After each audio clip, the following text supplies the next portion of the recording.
Hi, everybody. Bob Wilkie from I Got Mind here. Very excited to have you all here tonight. And you know what typically happens when you have these grand plans and try to put on a big show? We've been practicing all day and everything's gone exactly according to plan. And now that it's showtime, we're having a little issue with the sound from the video. So we're going to go ahead and get started. Sadie's working hard at getting everything fixed for us tonight. And let me just pull up what we're going to talk about. It's such a fantastic event that we have planned. We've got the whole I Got Mine team here. You're going to see a bunch of different names. If you have any questions during the presentation, please type them into the chat. Team, if you guys can just say hi to everybody in the chat, that would be excellent.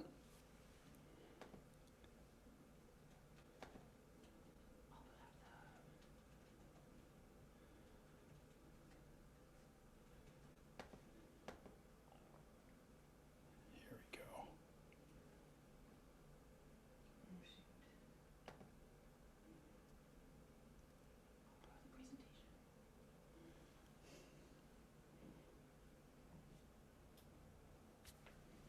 The reason that we chose Finding Hope as the theme, since the pandemic hit in March, we've been doing work with the live webinars, working in communities, working with young teams, sports, business, some education.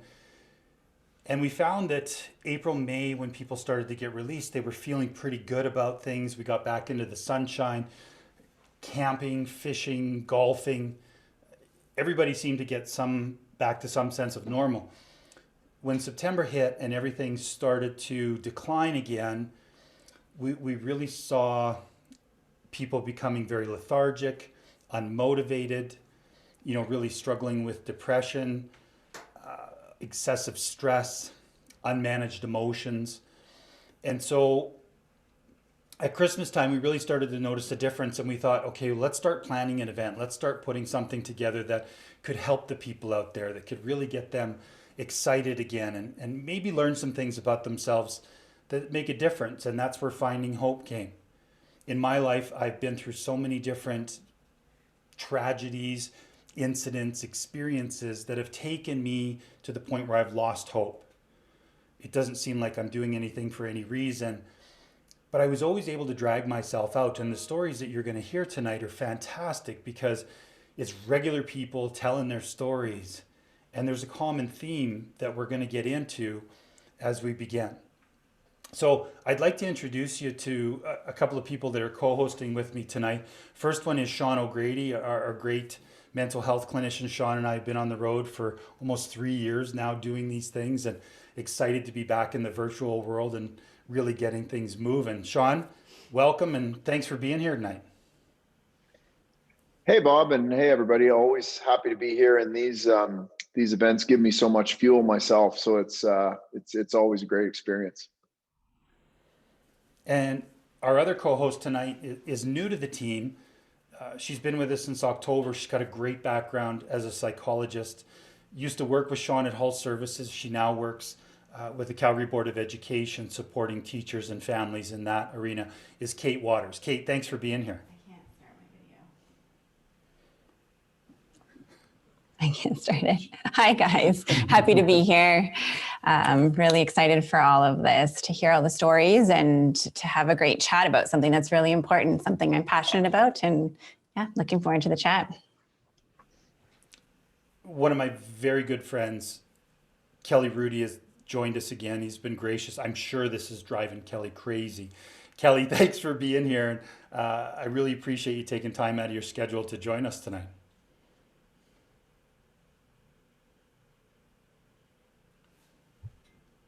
As you know, I love you, and whenever I can help out. So when you called me, jeepers, I think it might have been about 3 weeks ago. I was like, well, first of all, I liked how you took the initiative, because I said, well, I don't know, Bob. I don't know if the Flames have a game that night. I don't know if I'll be working. And you quickly said, no, it's a night off for you. So thank you for that. So important that we honor each other, Kelly. And I think that, our relationship, we do that very well. You set your boundaries exceptionally well, and are gracious with your time when you have it. Tonight, what we're going to be doing is we're going to be sharing insights. We're going to provide some education. we absolutely are going to entertain you with the different stories that you're going to hear. They are so unique, they are so powerful. And what I really found in doing the interviews with all the different people is they're very uplifting. And so that again goes back to the whole theme of finding hope. We want to make sure that we're providing those things when you're spending our time. Ideas and solutions through every story and through every conversation that we're going to have as we go through here. There's a couple of people that I really want to thank for helping us put these events on.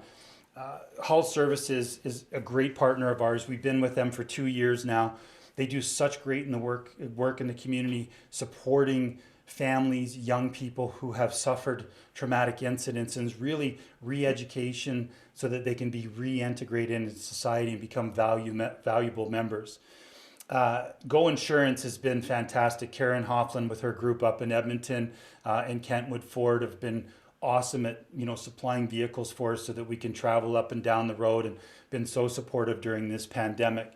Saskatchewan Mining and Minerals is, well, it's where we get to have our office. They've been gracious enough to give us the space where we can be creative and have these types of events. And then the Flames Foundation is a partnership that started right before the pandemic hit. Candace Goody and just everybody at the Flames has been so fantastic and supportive. We're very much in lockstep of what we're trying to provide and support for the people out there. And we're just really excited about the relationship, so much so that some of the Flames players are starting to attend some of our sessions within the community. So we're thrilled to death to have these special partners. And like dragging yourself out of a hole, it doesn't happen by yourself. You need people to help you. And these are some of the great people that have helped us. When we talk about stories, Ben is one of my favorite ones. Sadie, do we have the video? We should.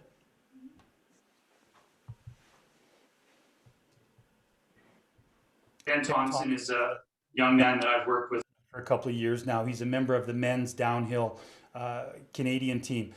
And Ben's had a real struggle throughout his career with injuries and performance. And we spent all summer working together, and he had to head over to Europe where during the pandemic, he was texting me at 3 a.m. from the Toronto airport. I don't think they're going to let me in.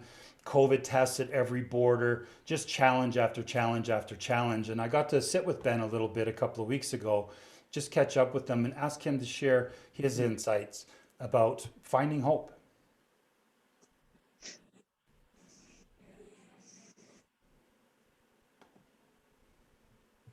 Share the screen, Sid.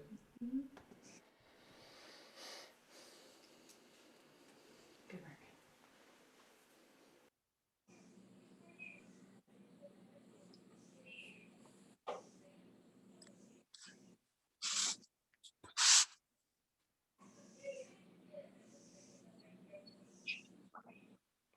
Oh, my girlfriend said she can't hear you.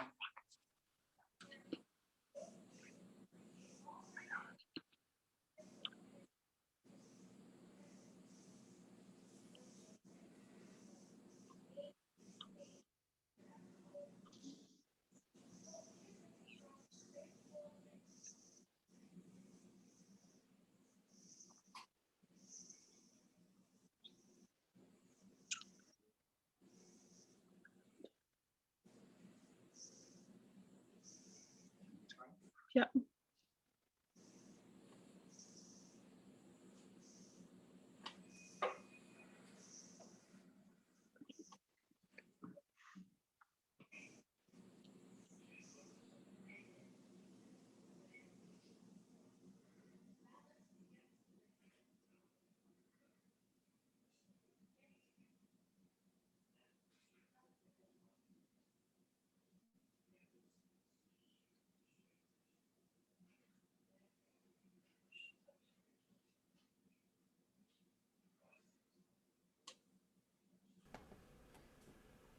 Did not go in my favor, unfortunately.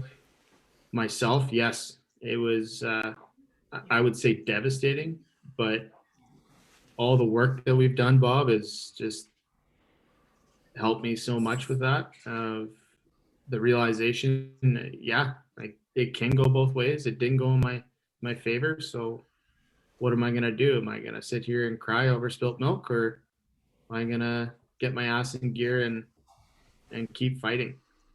Yeah, I know how easy it is to feel like there's no hope and nothing's going right. Everything you do is wrong, and things might feel just absolutely worthless. Um, for me, I find just a little cue of keep moving. It does so much for me, and life goes on, and we're not gonna sit here and pout about it. We're gonna be proactive. And what can I do? How can I change the angle? Look at this a different perspective. Looking in a positive way, and just even getting up and moving and doing a simple task, accomplishing that. Okay, I've done this. Now, what else do I have to do on the day? Instead of getting so hung up on that one big thing where you just feel so terrible, you just gotta look at it from a different angle and what can I achieve? What can I do? Sean, such a great introduction to what we're doing here tonight. He brings up some really good points. Can you maybe reinforce why it's so important that movement, being able to get yourself up, even to do something simple as going for a 5-minute walk can really help? Yeah, Bob, that whole concept of rise and grind, right? It really can be. And I think sometimes the simplest tasks, like, putting 2 feet on the ground in the morning when we're in a struggle, when we're in the mud, the blood, and the beer, like Johnny Cash used to say, it's real tough, and I really think I think it is what we start often doing is sort of thinking about all of the things that I need to do to get back to that place where I'm feeling so on top of things. And you're right. Sometimes it really is simplifying things and getting to, well, let's make it to the kitchen table and go from there. Right. I think it is sort of bringing things down into bite-sized pieces. One of the things that people have really struggled with during the pandemic is perspective. And what we've seen is that people have become very separated. They're either pro COVID, where it's masks, it's social distancing, it's setting boundaries with people. I've seen more arguments in grocery stores because people aren't obeying by the rules. And Kelly, I know I'm going to put you on the spot here. I know that you're one of those people that truly believe that if we do this properly, it makes us get out of it quicker. It does, and I don't mind you putting me on a spot because I am one of the people that am adamant about following all the protocols. And although, Bob, I haven't gotten into any discussions or fights or anything in a grocery store, how my brain works, it does bother me when people can't follow the lines in a grocery store. Like, it just seems ridiculous to me. There's a big arrow down by your feet and you can't follow that. And so that's my little rant for the night. Everything else is okay, but man, it has been awfully difficult. Everybody knows it, and we've all gone through it in all our own different ways. This next clip that we have here is from Jerry Harris, who's a registered nurse down in Pennsylvania, actually my sister-in-law. And the reason I asked her to share is because she would call and she would be upset. It is real. As much as we think it's not, maybe because it hasn't affected us, we haven't got sick, we haven't lost anybody. And I thought, just to get people in the proper perspective of what is really happening out there, I asked Jerry to share a little bit about what she's experienced with COVID. So I really wanted to share this as we start to get into finding hope. There's a deep, dark vortex there. The reality of COVID from a health professional standpoint, but the news doesn't say to you when a patient comes in with COVID and they can't breathe and they can't oxygenate and they finally make that decision to go on the ventilator, that they will never communicate with their family again.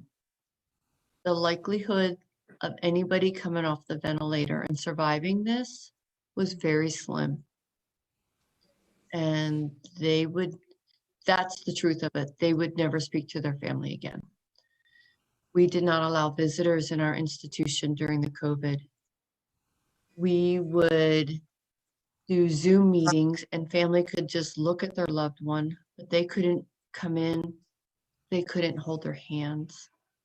they couldn't say a final goodbye. They had no closure, and you're taking care of these people day in and day out. And there are some days you're like, all right, I think this one's going to make it. This one, they turned the corner. I'm really positive this one is going to be like our second one. I know it is. I know it is. And 2 days later, this one patient, it was frustrating, and we lost them. And I said to the one attending physician, I'm like, Dr. Joseph, like, what are we doing wrong? Like, why can't we get them to live? What's the problem? Why, what? You're just, what do we need to do? What are we looking for? How do we help them? And he just looked at me and he's like, kid, we're doing it. He's like, we're trying. I said, I know we're trying, but we're missing something. You feel like you're grappling all the time. Like, okay, maybe this will work. Okay, let's try this. All right, let's try that. And I think that was the hardest part for me. There were some times I got into some really deep, I got scared. I was very scared. I was scared for my family. I called how many times crying just to say that I love my family. Give me a minute. Yeah.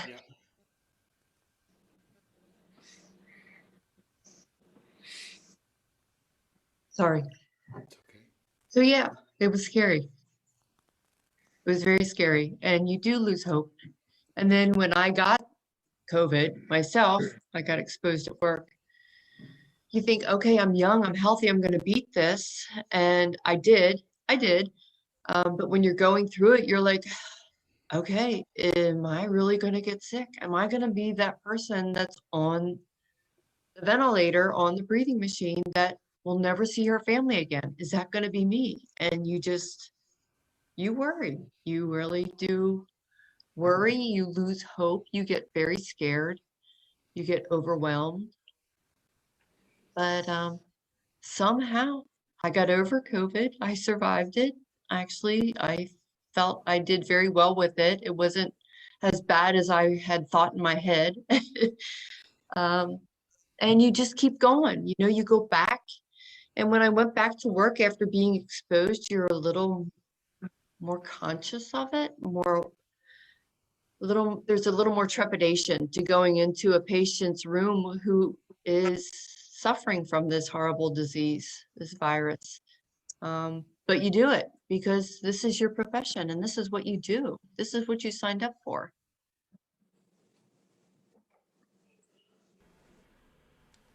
Such a powerful story from Jerry.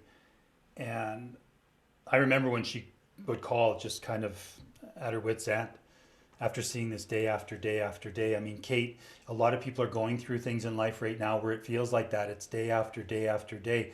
Maybe explain a little bit what happens to our brains and inside of us when we have days like that where we just continue to lose hope.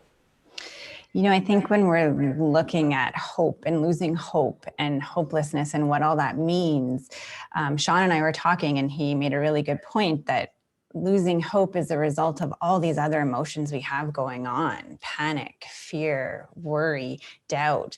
We are creatures of control. We like to have control, and we are looking to grasp at that from anywhere right now. We are looking to, like Jerry said, the physicians and the surgeons and all of those pieces, and they don't have the answers. They don't know what to do. We're building ourselves back up the way that we know how to every day to get that rug pulled out again. We're waiting another couple months for this to go away, thinking that things will go back to normal, and they're not. And we're starting to lose that connection in our mind that we're going to get back to where we want to be. And that's where that hopelessness comes in. And in our brains, when we look at that cognitive piece, what happens is, Jerry had said, it wasn't as bad as I thought. That's looking at some of those cognitive functions in her mind, but we're not operating at that level right now. We're operating at a lower level. We're not as regulated as we are. People are getting in fights in grocery stores. People are grasping at everything. We're all in it, but it looks different for everybody right now. Jerry talked about it as in the past tense, but some of us are living that right now, having that experience right now. It's different for everybody. What pushes you to lose hope and question hope is different for everybody. And what's going to get you back on track is different for everybody as well. This is your own journey, and it's that perspective. Think about what's going to make that shift for you so you can get back to that cognitive place to say, this isn't as bad as I'm making it, and I'm going to get out of this.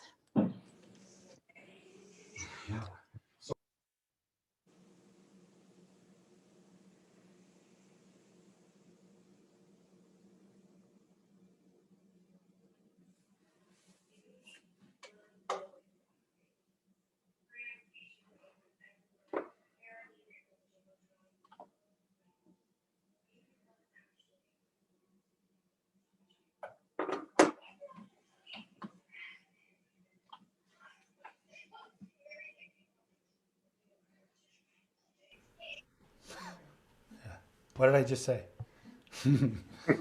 Kelly, I was just talking about during the pandemic, you and your family went through a lot of different things. When it first started, I know you shared a story of how it had stressed on out to the point where Yeah. she got shingles. Yeah. As it progressed, you had to put a wedding on during the pandemic. Yeah.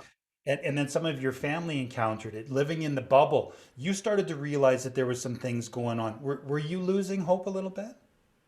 I was, but the pandemic certainly heightened my awareness of what I was going through. So for me, what happened was in the summer of 2019, that's when I started to recognize that I was having some issues, and I didn't recognize to what level I was going to sort of face these struggles. But certainly when the pandemic came on, then it made it much, much worse. Like when I went to when I was at home doing the Stanley Cup playoffs, I was pretty darn good. I had to go for walks every day, though, like Sean and Ben were mentioning. I just needed that. That was very important to me. But I went to Toronto for 18 days, the final 18 days of the Stanley Cup playoffs, and I shouldn't have gone. It was a mistake. I didn't like getting on the plane to leave Calgary, and I certainly didn't like my time there. I was really becoming affected greatly the final last weekend, like really bad. I was really close to going home. I just couldn't handle it anymore. So the pandemic got me there, but I had other issues that were really affecting me. And I'm happy to say, here's my story of hope. I'm really happy to say that I'm seeing someone and have been for a little bit, and I'm doing just so much better. And Kelly, to make that decision to go and see someone, to realize that, you know what, I got to go do something. You've been doing this for a long time. You've been talking about mental health. You've lived it with your family. Maybe some ideas or advice, because I'm sure it wasn't easy at first, but it's gotten easier for you to the point where automatically that's one of the first go-tos that you have. Oh yeah, and I'm still going. Like I went today. It's very important for me to go, and I'm so proud to say that I am. I think that my advice would be, don't wait as long as I did. You know, I've been around it for a long time, and I suspect I went through something similar in 92, 93 when I needed help from the team, but I don't think we really called it mental health issues back then. I don't know what we were talking about. I just knew that my brain was on fire and I needed some help, and luckily I was able to get it. But this time I thought I could sort of do it on my own, because I thought watching our daughter Caitlin and going through all the things with her, I foolishly thought that I could do it. And there's no reason to do that. Don't put yourself through that pain and that agony for that long. Like I waited about 1.5 years, and although mine wasn't debilitating, it was just really problematic, and it wasn't fun. Going to work, and you know, I struggled through it somehow, but I'm just, like I said, I'm just so happy to tell everybody that it's so good now. I'm just feeling so good about it again. And we're thrilled to hear that. And that's, I wouldn't expect any less from you, Kelly, for sure, being able to figure it out. Can I suggest Sean, I got a question for you. Go ahead. Yes. Can I suggest one other thing for the people that are watching that might be going through something? I don't think it's your responsibility or duty to share if you don't want to either. Like, I love what we're doing, Bob, but sharing isn't for everybody. I'm just urging people to get the help they need. And if you can share, great. If not, that's great as well. Don't put yourself, if that's a burden to you, don't do it. And we're going to share some great strategies through the stories that you're going to hear tonight of not everybody has to go and open up, because that is more terrifying than anything for some people. Yes, Yeah. absolutely. And yeah, I feel really comfortable because I feel that I kind of have like a platform to do it, to help others. But and I'm I want to say, Bob, I did a video about a month ago, right around my 60th birthday, telling people I'm getting help and I'm getting better. It's amazing because I think I had something like over 200,000 views, and so that's hopeful to me that people are listening and people are going, hey, if Kelly can be at that point in his life, and even as a 60-year-old man, maybe I'm in that same boat. Maybe I should reach out. Sean, I think real quick before we get into Dr. Susie's video, that vulnerability that Kelly's talking about really is the activator for a lot of people, because we're willing to be vulnerable and share our stories. People don't necessarily need to talk, but it does give us permission to start to do the same thing.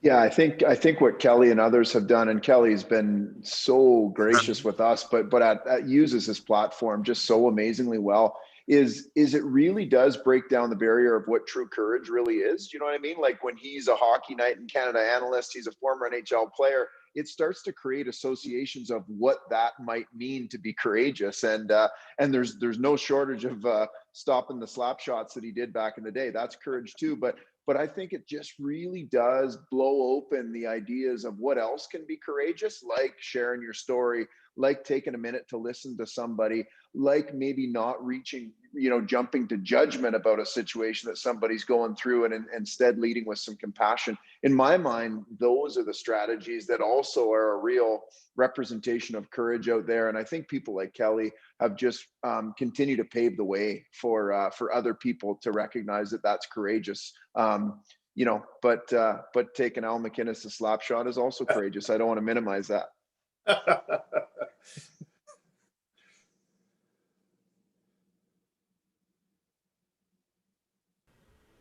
This next story is someone that's very dear to me. I knew her when I was 17 years old. I moved away from Calgary to live in Swift Current. And Susie was a little 3-year-old and just the cutest little girl. She used to come into my room every Saturday morning, jumping on the bed, saying, "Wake up, Bob Wilkie, wake up, Bob Wilkie. We got to watch cartoons." And they saved me. Carrie and Susie absolutely did, in the innocence that they had, making me feel like a kid again after everything I had gone through. Fast forward a bunch of years, she is now Dr. Susie Harriman. She is one of the surgeons in a Saskatoon hospital. She was one of the first responders taking the kids from Humboldt at that accident. And I got together with Susie and I said, "Listen, you've been through a lot in your young life, and I'd really like to hear your story of a time when you lost hope and how you got it back again." And it's a very powerful story, and it caught me off guard. I wasn't ready for this one. Please enjoy.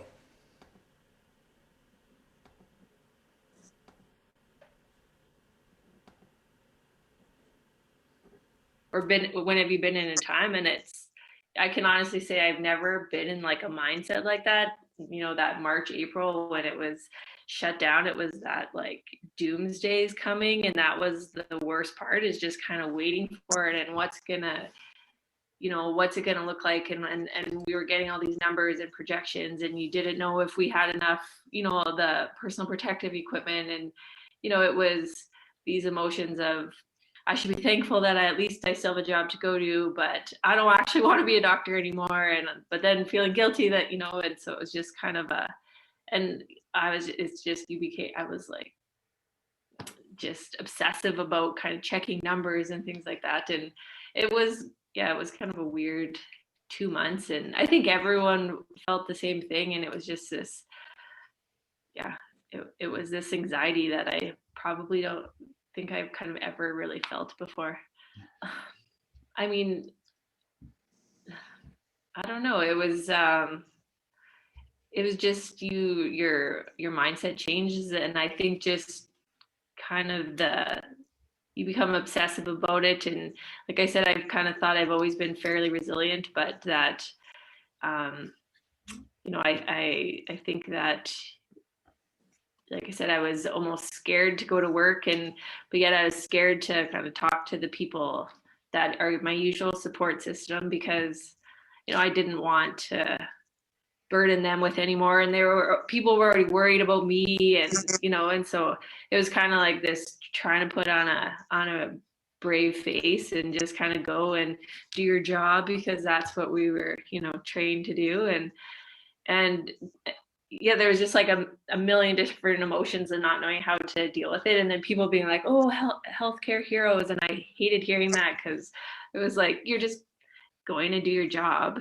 And, you kind of didn't have a choice, first of all. And second of all, it was like, some people probably would love to go and do their job and still be able to get paid, like I'm at least being able to do that. So it was just lots of different kind of emotions. And like I said, the worst part was just waiting for the ball to drop when things were going to get really bad. And and I was out of my comfort zone because they weren't doing surgeries, but I was deployed to ICU for a little while, which is not my training, but of course I offered to help wherever I could. And so all of those emotions, and then coming home, and it was a very, very odd time. Yeah, and it's just and like you said, you just don't know who to talk. Everyone's willing to listen, but you don't know who to talk to, and it's almost like you don't know what to say anyways if you do talk to someone. And so it's and it was good. I kind of, like you said, you're not sleeping as good. You become a bit obsessive about numbers, and reading news updates, and hearing how things were bad stories from that get passed around from the physicians in Italy or whatever, and you read all that stuff, and it's just, you kind of internalize it and then just think about it. And at first, where you just get into that slump where you're like, I just don't really want to do anything besides sit here and feel anxious, was probably the hardest time. But I mean, trying to put things into perspective too, and people always say, oh, it could be worse, and that's not what people generally want to hear. But I think that you look, and the effect on, I think it must be awful for kind of the that population, because I remember being, I'm not that old, I do remember being that your social circle was your life, and your social life was the most important thing, and in your friend group. And so I can't imagine that. And I see in the hospital, even with trauma, you're 17 years old, you're considered an adult. And so there's been some issues. It's like, okay, well, a 17-year-old or 18-year-old gets in this traumatic accident, and now they can have a visitor for 1 hour a day. And it's like, someone going through the biggest moment of their life. And I mean, if they're 16, they can go to the children's hospital and have visitors their whole time. And so I just, it's interesting. We've had lots of political things like that, trying to navigate through too. And you're right. It's good or bad. It's, good to appreciate that other people have a different point of view, but at the same time, it's like, you're never going to make everyone happy, especially right now. And so you just kind of got to do what you can do, I guess. I think that I almost try and make lemonade when it gives you lemons.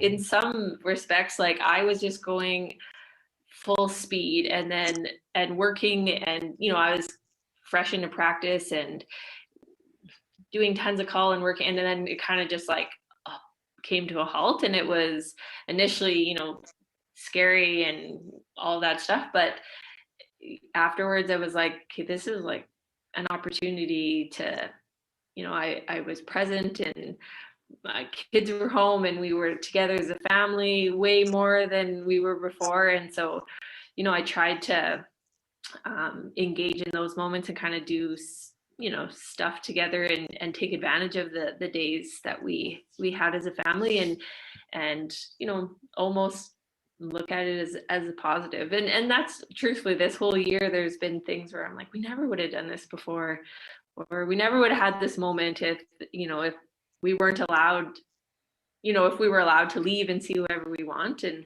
And so kind of just trying to take some, I wouldn't want every year to be like the last year, but yeah, it was, I don't know, it was kind of a nice year in a sense, for our family to be together and kind of focus on that rather than all of the stuff of being active and working out. And I have a great friend group, and so trying to be connected and through Zoom or whatever it was, that I think that was kind of important, is focusing on those things that made me feel good, rather than kind of sitting in the moments that made me feel more stressed.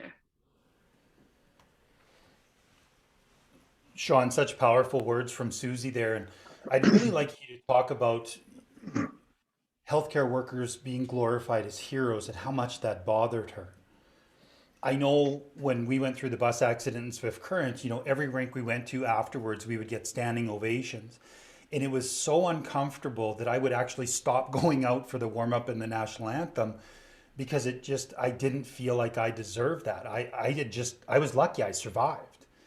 And I think that, it can be a problem because we're always looking for some sort of hero. Talk a little bit about why we do that. Well, first off, yeah, just a wonderful person to listen to, and so much perspective. And I do really think there is absolutely an aspect of these kind of essential and frontline workers that have been acknowledged, that for forever have just gone about their business, often quite quietly and just respectfully. What happens though, or what I worry about that, or I would share her fear, is when we put people up on a pedestal, even though I believe they've done some, then you're actually asking people that are in a lot of pain and suffering to then celebrate somebody else when they're in a really tough space in their own life, right? And so when we, you and I have talked about this many times, Bob, is so when we're down because I've now lost my job, I've maybe got my own struggles, I'm down in this part of my brain where it's really about fight, flight, freeze, or flock. It's really hard for me to be happy for other people when I'm or, let alone celebrate other people. And so we see that in sports and we see that in life. We start to become somewhat tribalistic, I think. And so that's where I was really concerned, because although I saw some of those really great things but before long, we start to then see people attacking and trying to find ways to discredit. And that is sadly the human condition, right? In some ways, is that we do find ways to sort of tear each other apart once in a while. And so I can really appreciate where she's coming from, is that she's seeing it as just this really important activity that she's committed to and that she believes in. But then to have to face backlash on top of all of that difficult work you're doing, and have people that are trying to discredit you. And you know what I mean? It's like, you can just see how that plays out in social media, right?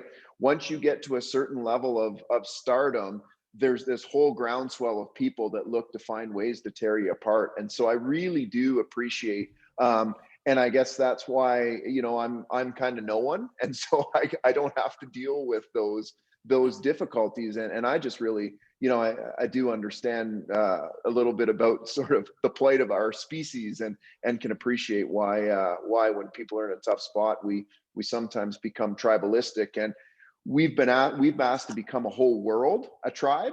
And most anthropologists would tell you that 8 to 12 is about the key number of a tribe. When you ask 4 billion people to all join the same team, chaos probably ensues. So it's a really tall order, and sadly we turn on each other. Sean, you're not no one to us, that's for sure. Kate, she talked about how busy she was. She was a million miles an hour, and all of a sudden, screeching halt. and that awareness to go, okay, what do I do now? I think it's really important for a lot of people that might be struggling with the same thing.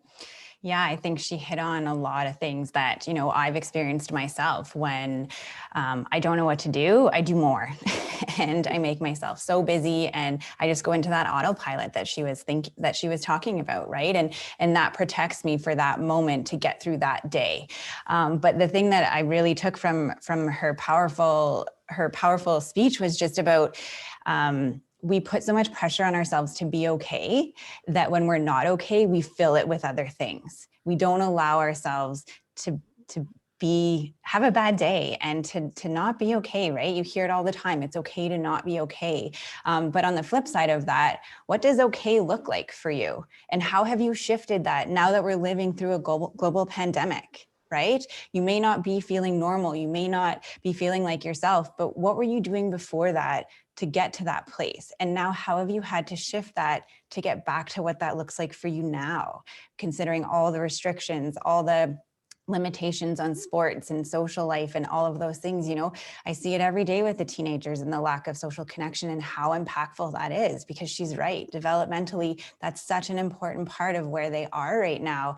And how are we filling that back up? How are we getting to those places? And I feel like that perspective, again, she said, she sat there for a while. It wasn't just all of a sudden I have a different perspective and everything's great. It takes a while. We have to give ourselves that time and that space to navigate that, to get ourselves back there, to make those lemons and to do those new hobbies that we're probably all taking up. My dad would be happy that I'm cross-country skiing again and things like that, right? But it takes time. And I think that as a society, supporting each other and recognizing that we're all at different places of that journey is such an important thing. And that's what we need to do. We're all in it together and we need to support each other where we're at, not expect different things that we can't of each other and of ourselves. We talk a lot about self-leadership, and it really is each of us taking responsibility. And you're going to find that common theme through the stories that we're going to share. The next story that you're going to hear is an old friend. We've been through some rough times together. He was a eager dad. He had 2 kids that were doing great, achieving in sport, having some success, just living the dream, as people would say. And the story of Tony Wozni is one that's very touching and very inspirational.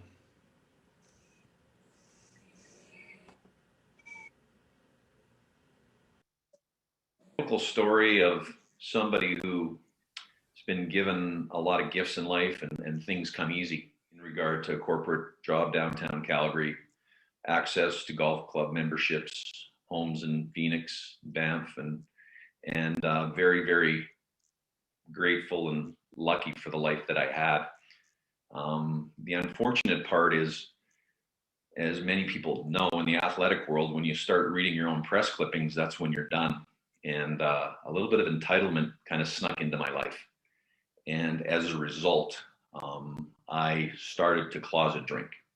And I had a successful business development job downtown. I figured out a system in regard to doing a lot of my business in the mornings and having a few pops over lunch and creating this ability to kind of escape reality because I was dealing with this insecurity. And unfortunately, when things come easy in your life and you don't experience a lot of failure, your ego becomes very, very large. And for me, that was the case. And I listened to that inner voice, what I would call the dark wolf. And the dark wolf gained momentum inside of me. And as a result, there was a lot of judgment and expectation, a lot of greed, very competitive by nature, burned a lot of bridges. But a lot of those poor decisions that I made made me deal with a lot of shame and guilt. So the best way to do that as an alcoholic was to numb those feelings. As a result of that behavior, my wife asked me to leave the family. And it was a devastating piece of news. As a result of me having to leave, I was estranged from my 2 sons.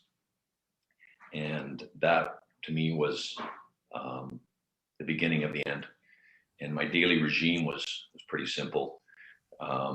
Get up about 10 or 11, go to the liquor store, drink, pass out, crawl into bed about 7, do it again the next day.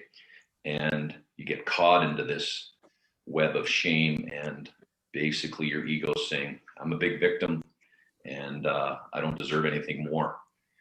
Basically, the analogy I use, Bob, is I was on a 9 count as a boxer on a canvas, and somebody kicked me right in the head. And it was August 28th, 2013. And I was told my oldest son, Josh, died in a car accident in our neighborhood. So it became a life-threatening situation at that stage. And as a result of that, my friends who, thank goodness they loved me enough to drop everything and be around me, helped me through it. They carried me on their shoulders, and they didn't judge me. They understood I was dealing with a lot of demons. And I can honestly say, without the brotherly love and unconditional support of my friends, I don't know where I'd be right now. It was a slow, painful process. And fear, to me, as I learn now, is really a self-fulfilling prophecy. And whatever occupies your mind and your heart is truly what you're going to live. So in treatment, there was that little gym. I was 283 pounds. I kind of plomped onto the treadmill for 10 minutes. That's all I could handle. And then the next day, did 12 minutes. The next day, 15 minutes. The following week, 20 minutes. Then I built in some barbells, some dumbbells, and lo and behold, I started that journey where I had some hope, and I was feeding what I would call the white wolf. So even though I was in a desperate state of grieving my lost son, I still had another son that I needed to be a better version of myself for. So there was gratitude for him. There was gratitude that I could still breathe as my son Josh could no longer. So I slowly shifted my lens and my disposition and all of the discipline and good skills I've learned as an athlete, and applied everything I could to surviving and basically creating these new habits. The self-care progressed to an ability to quit drinking. I'm sitting here almost 7 years sober. One of the most important things I've learned, and I live to this day, is we need, as human beings, 2 things. We need purpose and we need connection. And when you lose either of those, you become vulnerable and what I would call you're on a slippery slope. So the purpose for me is, why do I get up in the morning? There's a self-care component. You need to employ yourself. You need to feed yourself. You need to sustain a quality of life. And then connections. I'm the kind of guy now that on a Monday morning, I'll go through a list of buddies and I'll call everybody I can until they're willing to have a coffee with me. And I have a goal of a couple coffees a week, face to face. And it's what I call a selfish thing to do, but that connection, it does something to you, and it gives you that ability to know that you're not alone and you're suffering, and that there's so much to celebrate in life. And it's, again, trying to feed that white wolf, the white wolf of gratitude, compassion, empathy, hope, faith, just be, happy about what you've got today, which is our 86,400 seconds of life. Kate, such a powerful story, and so many different pieces. Knowing Tony and watching him go through this process, struggling with some of the addiction things myself, because I put myself into that hole. Talk about why this is kind of a common outlet, especially for men. When we talk about addictions, it's a different demon. It's a different way that we soothe ourselves, that we numb ourselves. Dr. Susie had talked about how when she was getting to that point, she was just doing more and she was occupying herself and not dealing with what was going on and how she was going to get herself to that point. And when we look at dealing with that through changes in our neurotransmitters, which is what we're doing when we are reaching for alcohol, when we're reaching for food, when we're reaching for drugs, anything that's shifting those brain chemicals in our mind, there's such a powerful response from our system, and we react and we're good for a very short amount of time until we're not good and the fall is that much further. And so we pick up another bottle and we numb again, just exactly like Tony said. And when we talk about different battles that we all have our battles. But when we're looking at addictions, we are talking about different changes in the brain functioning, and it makes it a little bit more difficult in terms of finding what's going to bring you that hope, right? Again, another story, another very powerful story about something that took time for him to get to, and an incredibly unfortunate, impactful experience that Tony went through. But I think also recognizing, when do you notice that downfall start to happen for you? What does that look like for you? Because again, it's different for every single person. And if Tony knows that now, he knows what that looks like for himself through a very difficult, long journey. But that social connection is what can replace. That's the other thing that I think is really important, is that oftentimes if we have a bad habit that we're trying to break, or something that's not functional in terms of our coping, like drinking or drugs, or something that we're using to make ourselves feel better, is that we can't just stop that. We have to replace it, right? That's what's keeping us going today. How can we just stop and not replace that? And that's like anything. That's like Dr. Susie slowing down. And any of us, that when we take that away, what are you replacing it for? And this is the chance to understand what that looks like for you, and make those changes. Sean, he talks about the long process, right? When he started the shift to finding hope, he talked about what a long process, 7 years he's been sober. But there was lots of little things that he started. I think it's important for the people out there that might have felt like they've lost themselves a little bit, and they want to get back on the path. Sometimes it's those little things every day that can really make a difference. Yeah, wow. Perseverance and patience, right? Like, he really does a nice job of that in some pretty unimaginable situations. In a lot of ways, very, very difficult to even hear the story. But then to see this man that also, I think, believes in acts of service as a way out of this. That if I can help, if my message can help other people, I think many of us on this discussion, we believe that too, right? Is that if we can, give back in some small way, or if someone can help or benefit. But I really I think what he's talking about is not what is on the cover of Men's Fitness magazine, right? Where you need to look like Adonis to feel like fitness matters, right? And I really think it's those sort of progressive activities. And so for me, it's getting out to the dog park and walking a little bit right now. So it doesn't have to be the Ironman triathlete. It just, you got to start somewhere. And sometimes that might just be walking from your bed to your couch, right?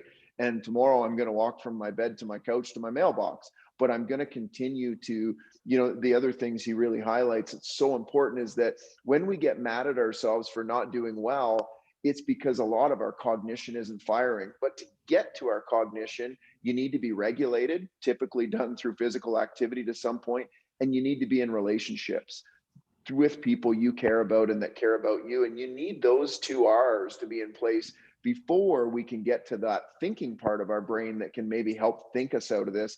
We got to get there through regulation and relationships. And I really thought his coffees with his friends and the 10 minutes on the treadmill was really tying in to him getting back to all the big thinking he needed to do.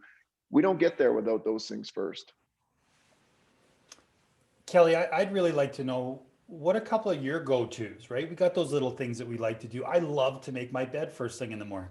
What are a couple things that just bang, I'm awesome? That's pretty simple for me, Bob. I like to be outdoors. And so during this cold stretch, I go for a drive every day.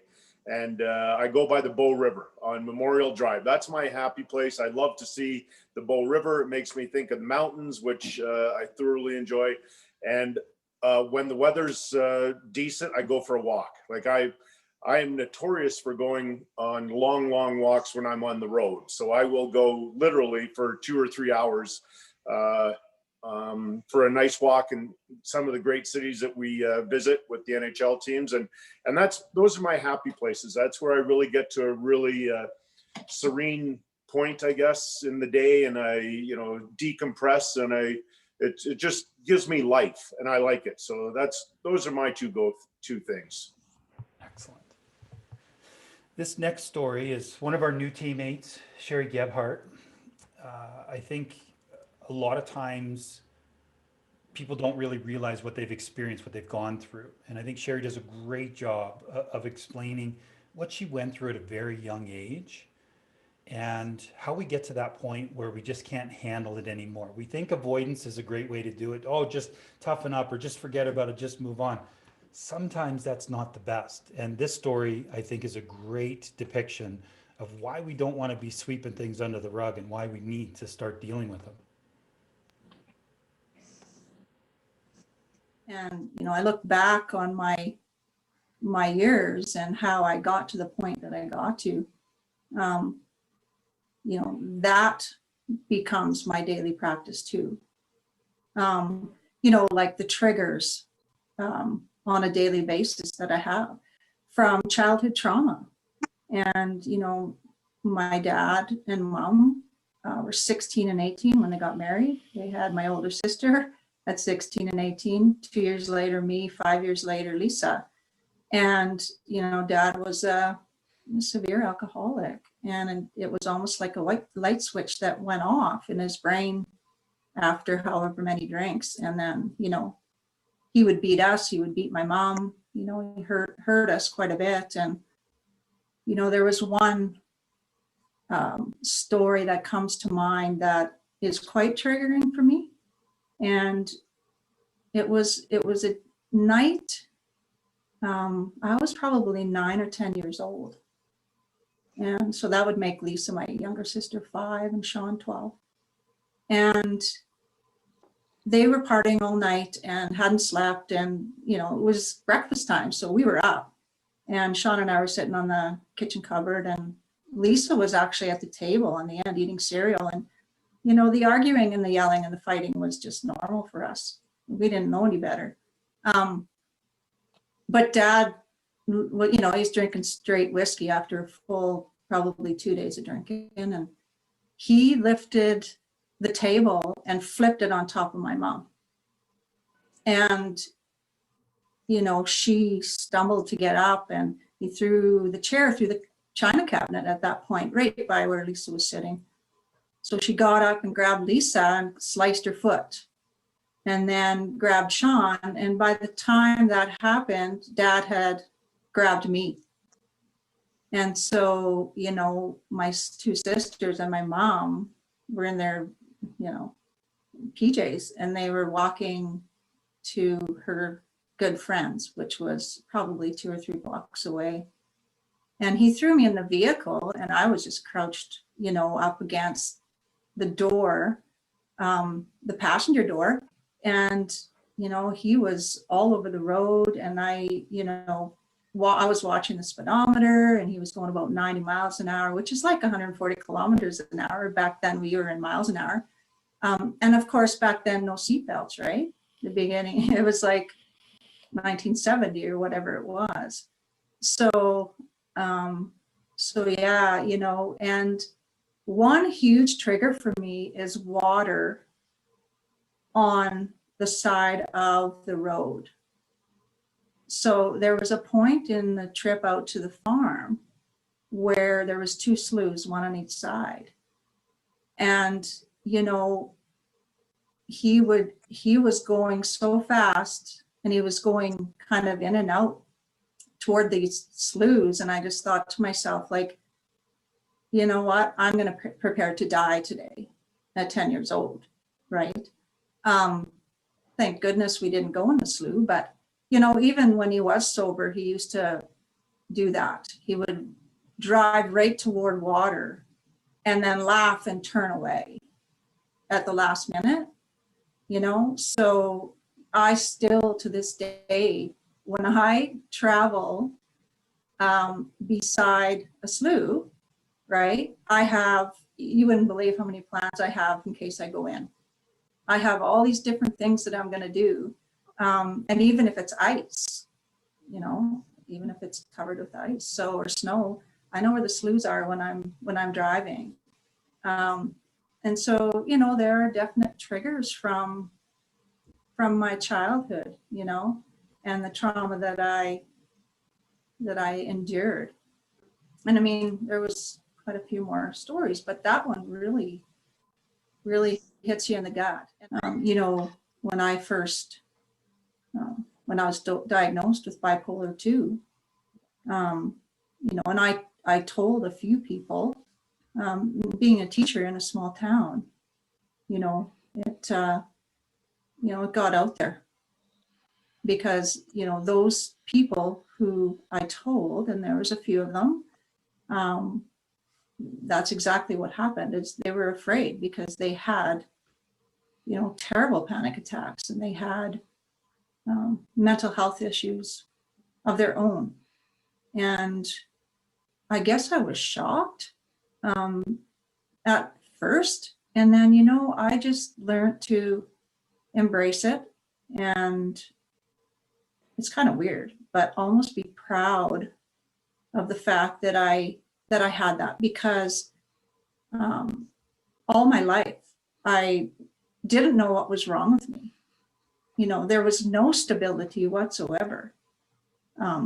There was these unbelievable highs where I didn't sleep. I exercised like crazy. I had 2 little babies on my own, a single mom. I coached full time. I did all those things. And then I would crash for a month where I would go into these horrible lows that I could barely get myself out of bed to even, you know, take care of the kids, and I would have to go on a leave or whatever, but I just didn't understand it, you know. And it came down to a time, you know, I was diagnosed when I was 45, put on medication for moods, but really never did any other work. And so, you know, at 49 years old, my body just said, okay, you're done. That's it. You're not going any further. And, you know, I crashed and I had a complete mental and physical breakdown, and phoned my sister in the middle of the night. I phoned my uncle, and my sister came and got me. I was having panic attacks on top of panic attacks. Couldn't breathe, of course. Heart wouldn't slow down. And then she came to get me, and, you know, it took me 6 full months to work my way through that situation. And of course, you know, I had 2 therapists at the beginning, and then we just didn't click. And I kept looking, and I found one finally in Saskatoon that saved my life.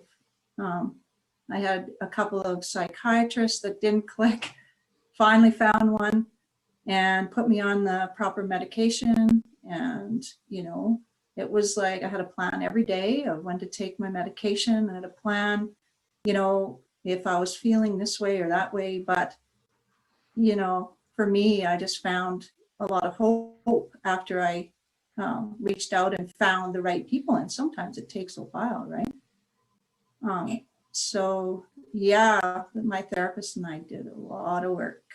I did most of the work, but she steered me in the right direction. And, you know, there was just a path to healing.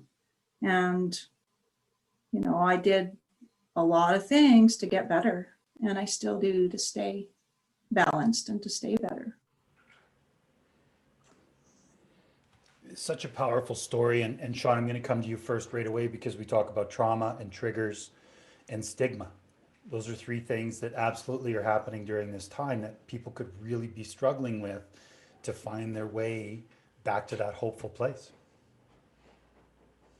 Yeah, so important. And boy, these stories are pretty powerful here, Bob. I need a minute to sort of, you know, decompress before I get it back into a place of discussion. But Really, I think what we've tried to do out there is, the stigma is when we see or hear about someone struggling, we can rush to the what the hell is wrong with you sort of scenario. And we've done that a long time as societies. And I think when we can get to the I wonder what's happened to you instead of what's wrong with you, boy, does that really change the lens in which we start viewing people.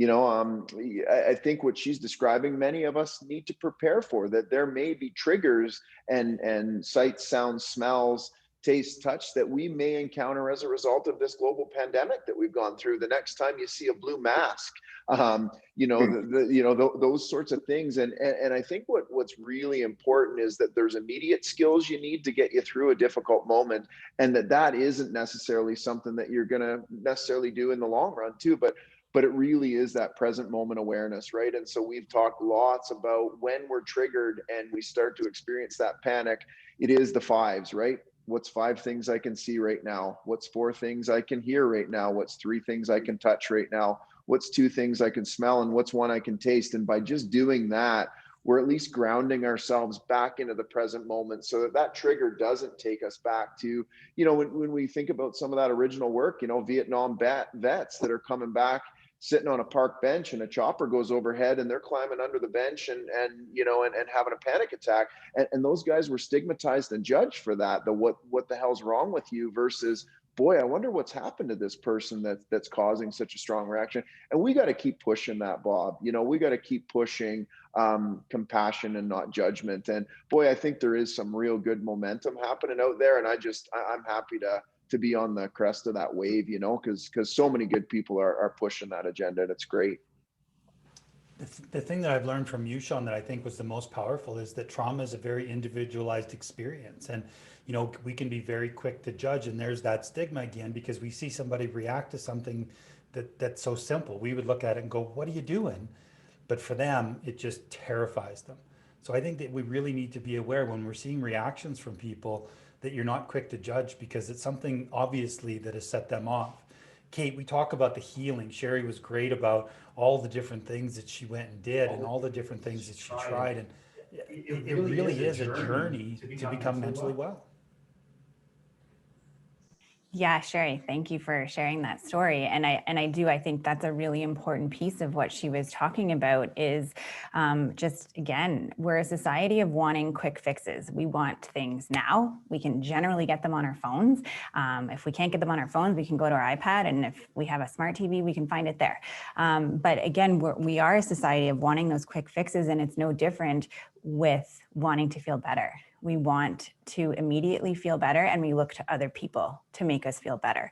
And I think Sherry's message is so powerful that she's the one that did the work. Yes, she sought professional help to support and guide that process, but she's the one that put in the effort. She's the one that put in the work, and it took a long time. It's not, when we look at how long it takes us to get to that place of needing that support, we also have to look at how long it might take us to get out of that place. But that's where that hope comes in, and finding that purpose and connection that Tony was talking about. If that's what's going to keep you going, then, and that's what's going to keep you hopeful, then that's what you use. I'll often say that you can pick your hard. Is it harder to stay where you are, or is it harder to do the work to get out of where you are? You choose.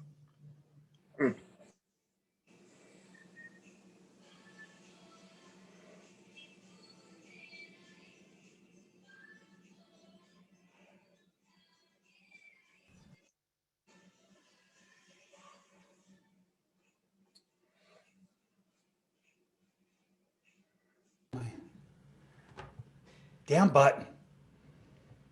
Kelly, I was just saying, I know that you have some family time scheduled in the healing process, and being able to be okay to not be okay.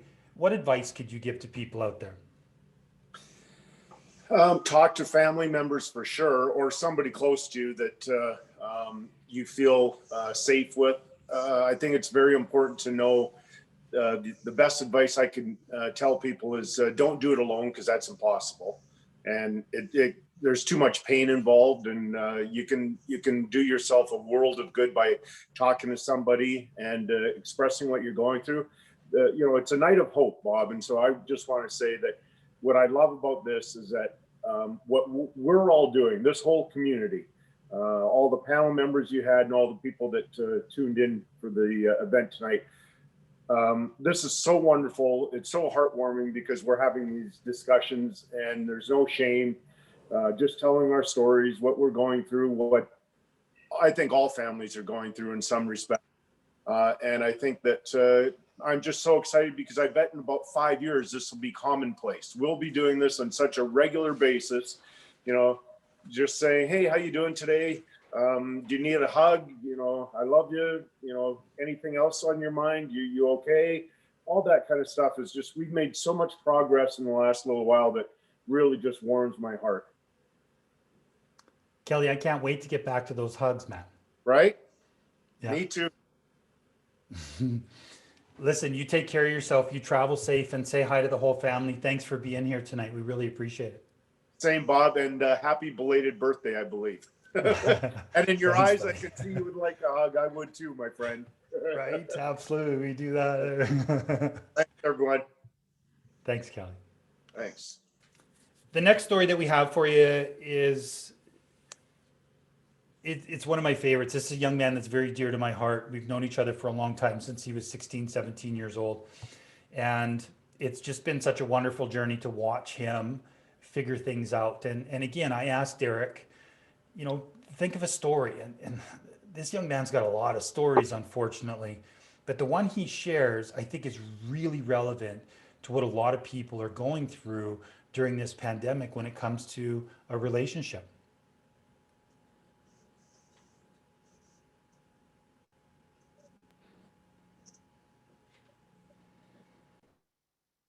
When I went to full 12 months, a trimester, so not really any time off. And then between that, I had to get practice or extracurriculars with the embalmings after school, which usually led to like 5, 6 o'clock in the afternoon. And then from there, typically I'd go to work visitations, or just getting acquainted with the funeral home. You know, I really put school and work as a priority, and having 2 young girls, you know, they're 5 and 3 now. So, I mean, they're basically babies, or even, you know, further babies when I moved back here. My wife was working full time too. You know, she had a master's, and she was working with her mental or substance abuse clinicians. So, you know, it wasn't easier for her. I was creating a lot of stress. So it caused a lot of problems, and it really made me distant from my family. And I think with all that stress that was building up, you know, you said, how did I deal with it? I didn't deal with it well. I just kept putting all that stress in my backpack, and that was what was weighing me down. You know, myself, like a lot of other people out there, a lot of guys, veterans, I thought, I'm fine. I'm just going to work myself. That's what I know. That's how we function, is to strive and to perform at optimum levels. But then consider the stress factor, what it was really doing to me and to my family. I know my wife constantly telling me I need to get help, I need to go see people, I need to go and do something. I just kept putting it off and saying, yeah, I'll do it after my internship. I'll do it after I finish school. And that took years. You know, school was a year, then the internship was a year. And I mean, my internship ended March of 2020, and my wife told me that she was leaving me in February of 2020. I don't get to see my girls now anymore as often because kind of, you know, they're at school in Greensburg, and I'm here in Harrisburg. So since my wife kind of leaving at the end of February, it's been extremely tough too, because I feel like I lost my role and purpose of without my kids. So been stressful in a lot of different avenues. I had so many personas and so many masks that I wore every day. You know, I go to school and have to be this. I was older than a lot of the students there, and I was part of the Senate, so I had to be always on point, and of course wanted to be as knowledgeable and successful as I could in school, so getting good grades. So I always had to show a good face there. Of course, I had to show a good face at the funeral homes, because that's, you're dealing with these families and you want to give them as much attention as possible. And the last thing they want to see is, a worker at the funeral industry that's upset or pissed off. Like, what's his problem? His family member didn't just die. So I take a lot of that home with me. And unfortunately, my wife and ultimately my family got the worst of me. For me to realize I've been that way, and the way I treated my wife at the time, and the things my kids probably experienced and saw, it it's not the influence that I wanted to be. When people are at rock bottom, you just feel like there's no way out. You know, you're reaching for the ladder, or you're trying to kick holes in the dirt and try to find some way to get yourself leverage to get up. Um, and times I thought I was at rock bottom, some other shit happened, and I got pushed further down. But through it all, and I hate to admit it, but I think it's been the best for myself and the best for my family. I really kicked my ass into going and getting help, and I think that that's been phenomenal for my mental health. When I first started, I was even a mess then. I was unkept. I wasn't shaving. I wasn't keeping myself. She left me. This sucks. I'm going to give up. But eventually, people like yourself and some friends have said, dude, get your shit together and get out there and get the help. So finding that hope and grasping onto it and just finding somebody to talk to, like veterans groups that I've been to, organizations such as I Got Mind and the courses that we offer that really are relatable to stressors that many people have nowadays and don't know how to cope with it. But that's really one of the biggest things that has given me this leverage is not being the victim anymore. I've been a victim for so long and saying it's my fault or it's not my fault, it's somebody else's fault. But learning to take that responsibility and to reach out and be vulnerable and unload the pack, be able to talk about stuff that's emotional and that hurts you, it really is a relief. And if something's out of your control, let it go. I can't control this. This was her decision. And, I'm not going to sit here and pout or be depressed or pissed off that I can't have my kids. It sucks. I get that, but I got to make the best of it and keep carrying on for myself to be better for myself and eventually, ultimately, better for them. I do on a daily basis, and it's one thing I've never done before is I look out for myself. I've come to learn to love myself and give myself the attention as opposed to other people. I've always put other people first, and ultimately saying yes all the time really hurt me, especially when I don't want to do those tasks. As just having one person that you trust that you can talk to, and I know that's difficult because for me that was never an option.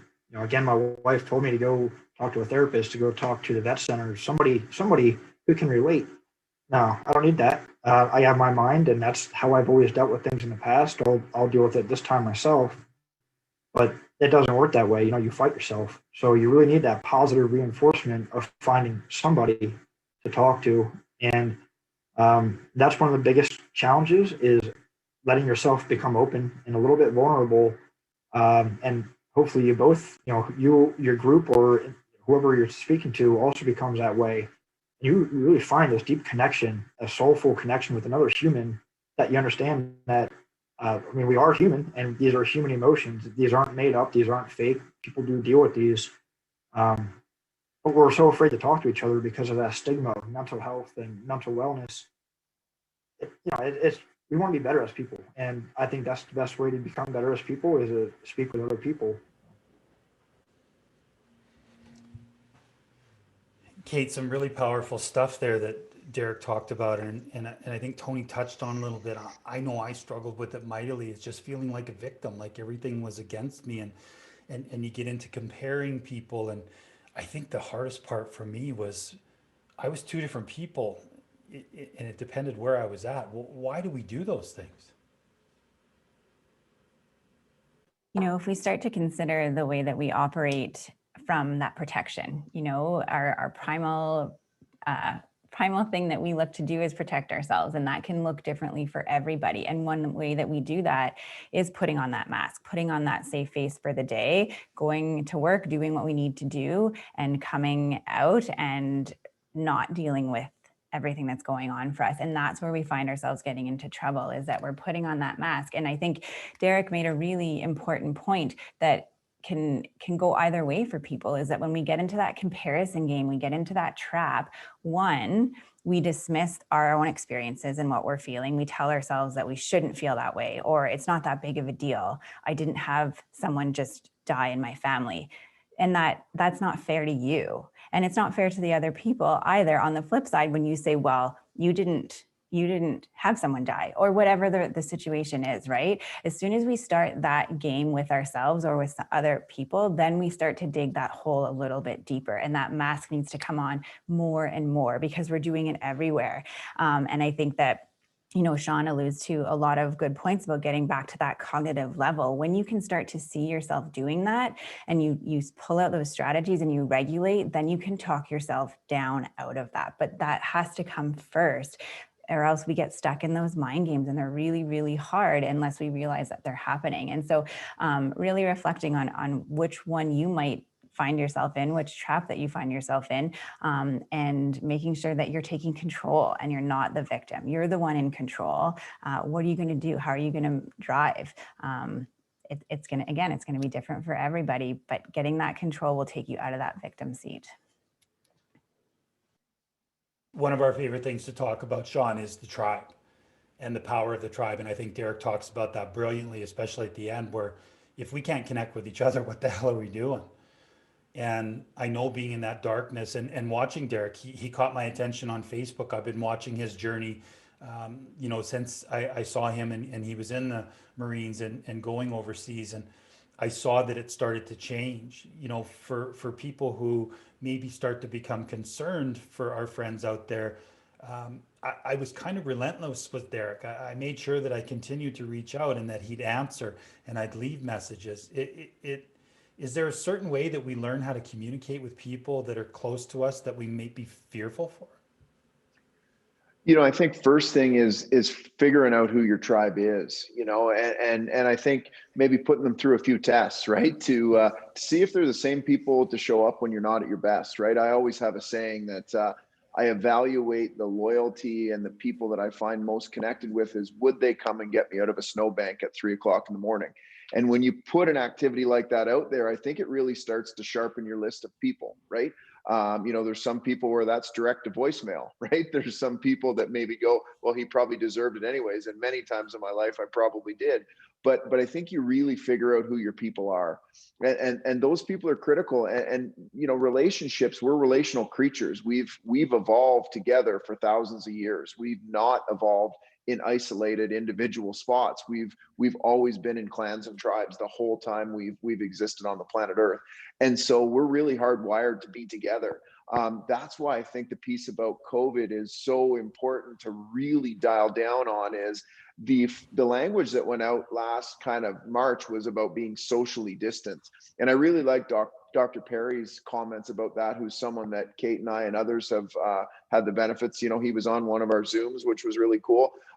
He was really quick to jump out in front of that and say, it's about being physically distant, yes, but still socially connected.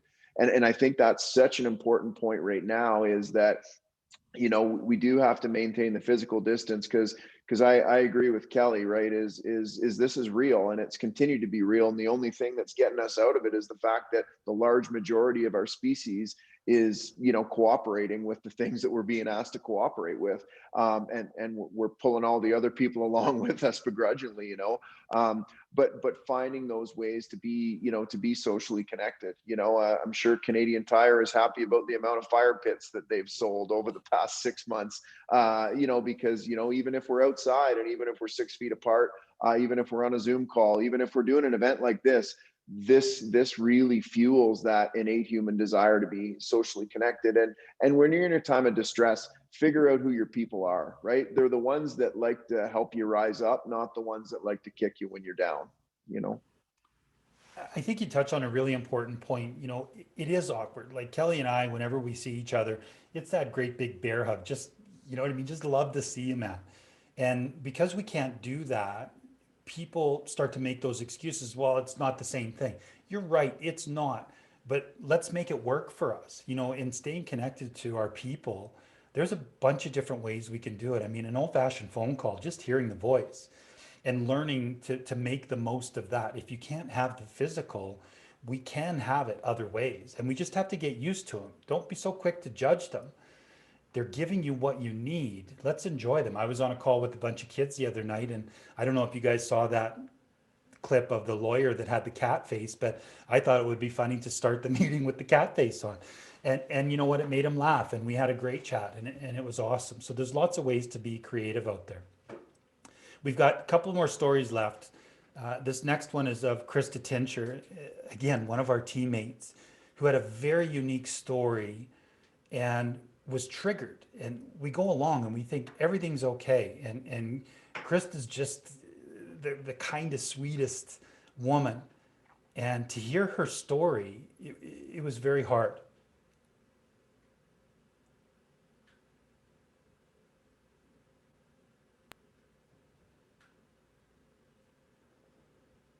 It started a while ago, and then the gut punch didn't actually happen until this past year. So I'll give you a little bit of background. So in 2013, of course, the Southern Alberta floods happened, and I live in High River, which was devastated by the flood. My house, not nearly as bad as my close family, friends, and just the town in general. So, you know, being locked out of your town by army and police, like not knowing if we were going to get back in, like there was so much unknown and uncertainty during those times of being evacuated and not back in, going, I can't do this. Like I need to be here helping, I can't work. And then my work got a contract to help in the town of High River and in the temporary neighborhood. And so then I worked for 3 years doing psychosocial support for folks following the flood. I mean, I spoke at an international disaster psychosocial conference on like my self-care and my well-being and how helping was like the best thing. And then fast forward to March of 2020, when the pandemic hit on that first weekend and when the state of emergency was called, I was a wreck. I was nonstop tears. I couldn't function. And yes, it was definitely the pandemic, but it was the triggers of what we dealt with in 2013 that I never really realized I hadn't processed. I just gone on and helped and did and functioned and kept going and never experienced. And so, yeah, so the state of emergency was called, and that was a huge trigger for me for the pandemic. And I went down a spiral, and it brought back all these things that I didn't think I had or thought I had dealt with.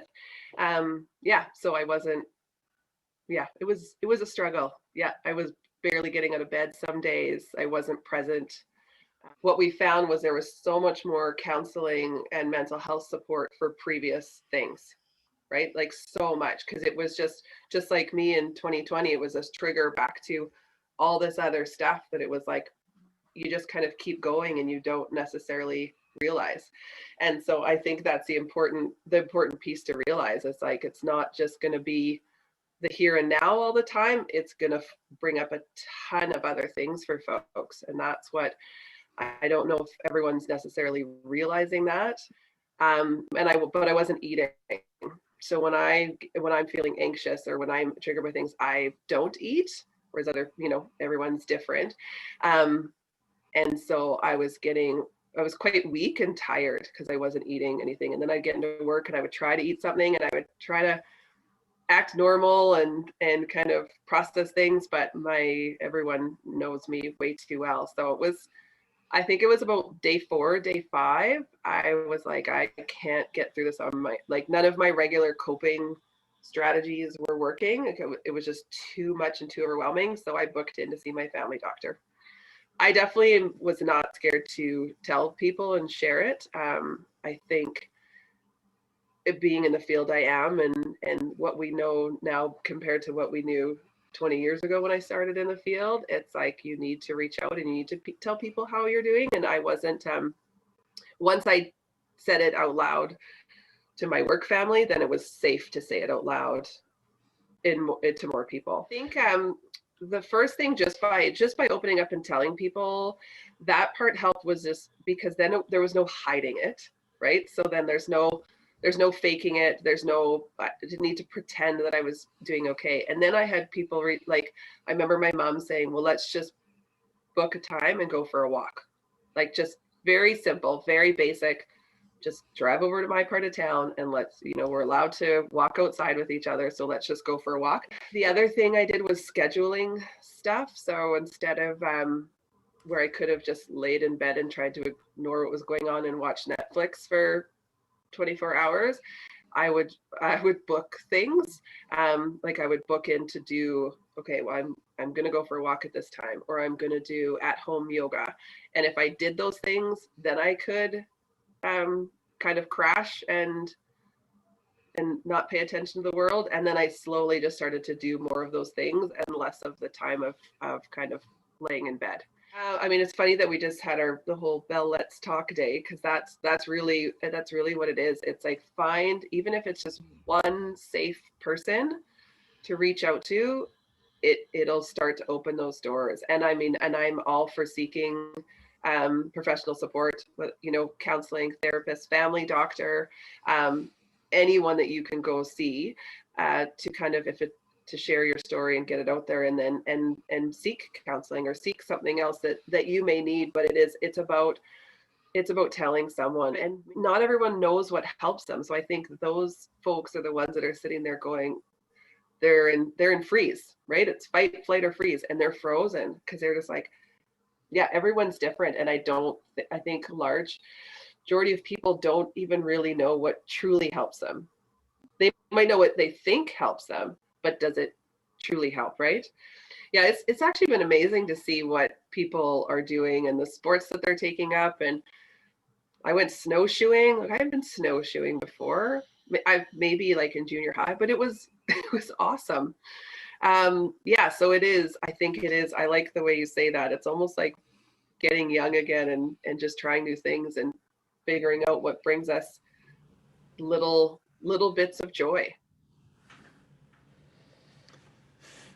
Such a great story from Krista, and I think she brings up some really important points, Kate. I know when I was feeling the way that she was describing, there was a lot of shame and guilt, and it was very difficult to try and open up because I didn't trust myself.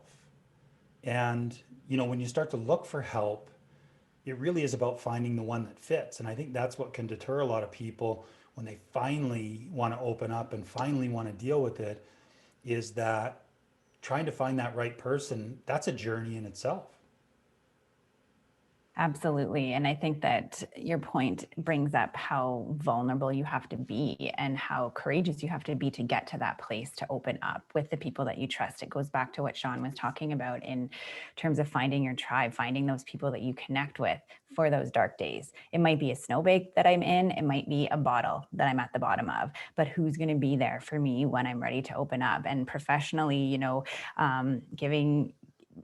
recognizing that not everybody's a good fit, that just because you walk through the door, that's the first step, and you should be proud of yourself.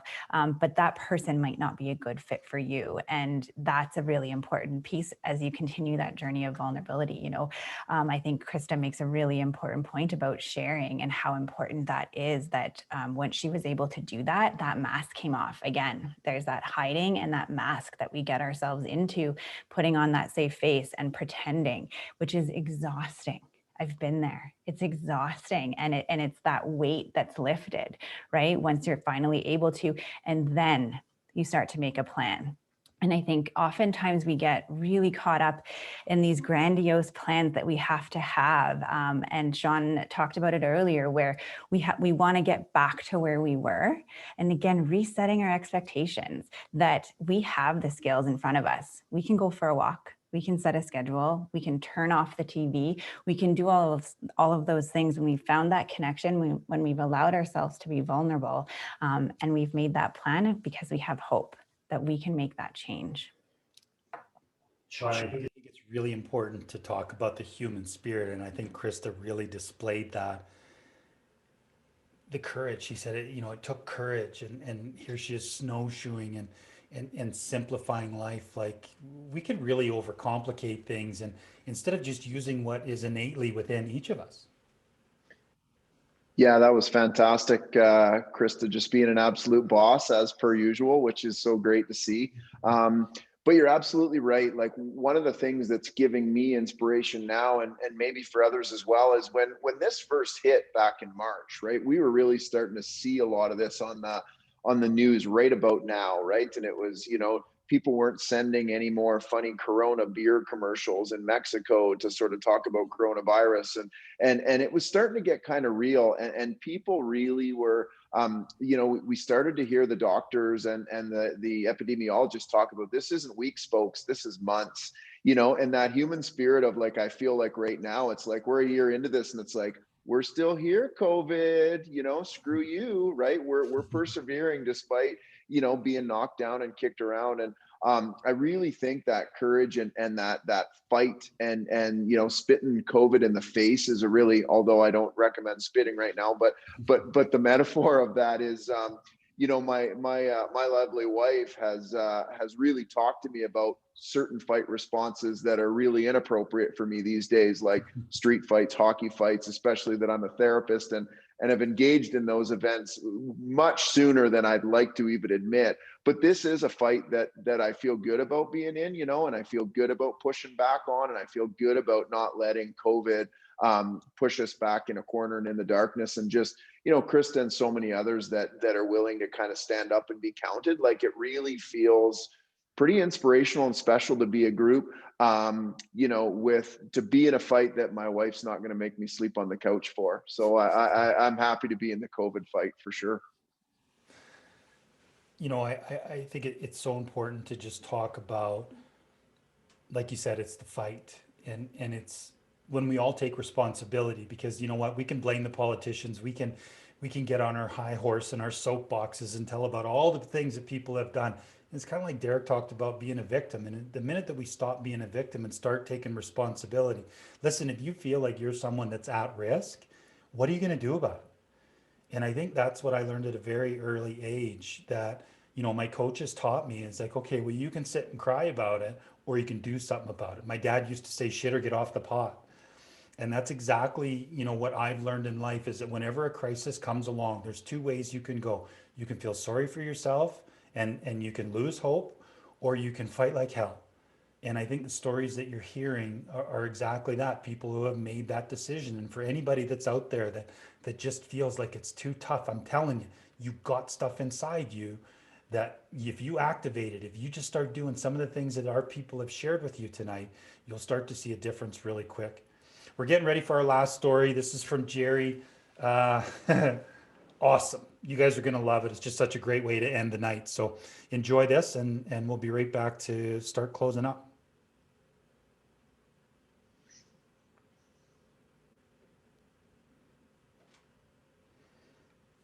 I was seriously going to just settle for, you know, where I worked that first job for 27 years. As unhappy as I was, I thought I was happy. I really thought I really enjoyed that job and valued it, until you were kind of discarded. You weren't even a worker bee. You were just somebody to fill in a pair of shoes when they needed it. And to be just blatantly disregarded and left go was a hard hit. And it makes you just stop and wonder, you know, what is your value in life? What is your worth? What am I? What am I doing? Am I making an impact on anybody? And you really start to doubt yourself and question yourself and where you're going. What am I doing? And I just felt like I was doggy paddling for so long, and felt so bereft and lost that, you know, I took the first job I could, just because I thought, my God, here I am, I'm middle-aged, I'm an RN with no degree other than an associate's degree. All the hospital systems are all going to a bachelor's degree. Nobody's going to want to hire me. What am I going to do with my career? I thought I had my career figured out. You know, I thought, my God, I'm an RN. I'm going to have a job no matter where, no matter what. And then I didn't. And you're like, wow, what am I? Who am I? And what am I going to do? You know? So I took the first job I could and just settled for that. And boy, was I unhappy with that. So very unhappy with that. She becomes angry, frustrated, miserable in her home life, miserable in her work life. Um, but the only thing I found to keep my peace was my running. You know me long enough, Bob. I am an active person, and I would get up every morning and run before I'd go to work because that was the only thing that could help me deal with the stress of just even driving into work. It was that second job was just that stressful to me. I felt like a square trying to fit into a round hole. And I always felt like I was treading water, just wasn't making right decisions, not on top of my game. I felt very out of the loop and kind of lost. And I just, truthfully, when this pandemic hit, believe it or not, I offered to be furloughed. I said, let me take off. And that's truly what was the breaking point. I had that moment of, all right, you're furloughed. You have nothing else to do. Get on this computer and make it happen. Get your resume up, update it, make it look beautiful, get it out there. Everyone and anyone. That's what did it for me. And then I got this job. And so now I'm like, even a year into it, I'm still enjoying it. I usually say you have a 3-month honeymoon phase. I'm still living the honeymoon phase a year into it. So I'm very happy. You do a lot of, when you have time off work, you have an ability to read something other than medical journals. So you start to read little self-help things and things start to like stick in your mind. And maybe this is, maybe just life in itself, my maturing. You just start to find things that you yourself can do for you. You can't rely on someone else to make you happy. You have to make yourself happy. For the longest time, I thought happiness was one of those things that everyone's supposed to make me happy, but you can't rely on someone else to make you happy. You have to make yourself happy. And it's a choice, you can choose to wake up in the morning and put your feet on the ground and be an angry, miserable person, or you can choose to be happy. And if you trip over your feet when you first get up, you got to laugh it off and say, you silly goose, let's move on. You can't dwell on it because it's not going to change anything. You have to make yourself happy. You have to find love. Like, what is it you love? Like, what do you love? What do you love? That's not an easy question. What do I love? What do I love? I love my animals. I love my home. I love my house. I love my family. I love so many things. And you got to just find that and just hang on to that. What do you love? Yeah. I'm happy with who and what I am. I am at ease with myself. If I put on a couple, 5 extra pounds, 10 extra pounds, guess what? So what? I'm happy. You know what? I'm going to eat this bag of caramel corn and I'm going to love it. Let me tell you, a bottle of wine does not help you get there. Let me tell you, that does not help me because the next day you feel even worse. Honestly, I found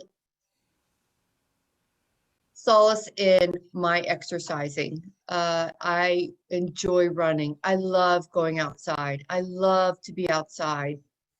And you can take a walk outside, and every morning, even whether I go to work or not, I take the dogs for a walk every morning, period.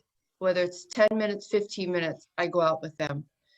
And each morning I purposefully look up at the sky and look at the stars and have to give thanks. Thank you. Thank you. Thank you for this day. Thank you for letting me take care of these dogs. Thank you for just having another day. you know, you just have to give thanks to whoever you believe in, whether it's God or not God, whatever.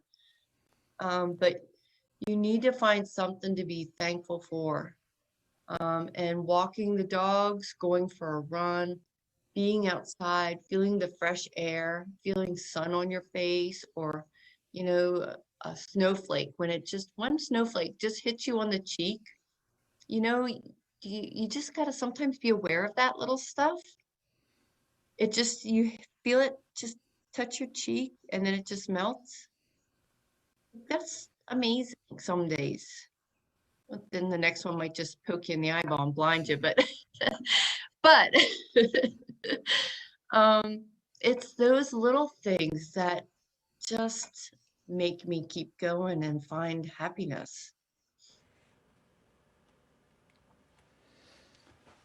Sean, I think she brings up so many good points, but especially in the beginning where she's talking about her whole identity is wrapped up in being a nurse in a job that she didn't like. And I think a lot of people could really relate to that during the pandemic, was that they were so busy with their lives and they weren't really happy in their lives.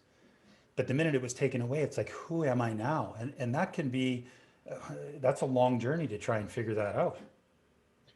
Yeah, I think it is that idea that for some people, this idea of don't let a good crisis go to waste, you know, and some people have to have been forced into evaluating or reevaluating or redefining themselves. But I think what I really like about what she's saying is that congruence, right? Is that she's really striving to now find congruence in the professional self and making sure that aligns with the personal self.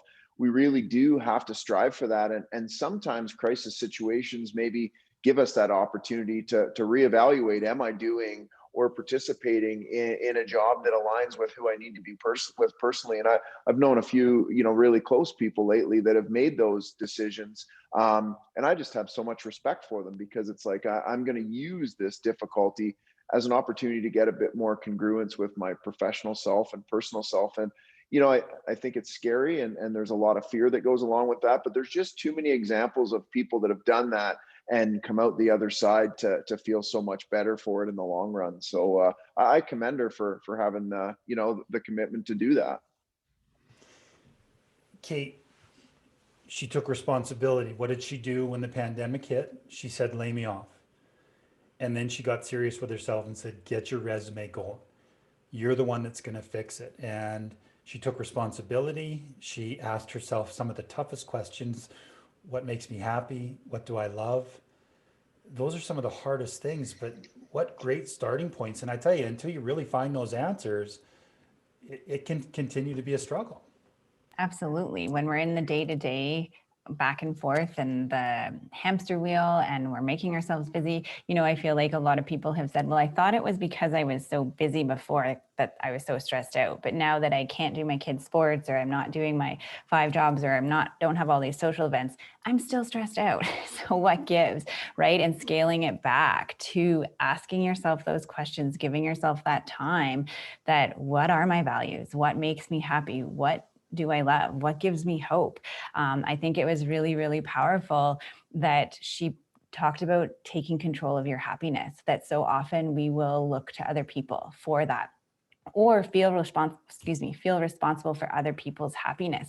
That's a huge expectation on ourselves. And when we're looking to other people, we will often be let down. And that just is not a fun place to be. So again, fulfilling yourself on your own, relying on yourself to get there. And like she said, scaling it back to those simple things, going for a run, getting out of the house, you know, and that gratitude. It's really, really hard. I ask people all the time what they're grateful for. And when you really think about it, some people have a really hard time with that.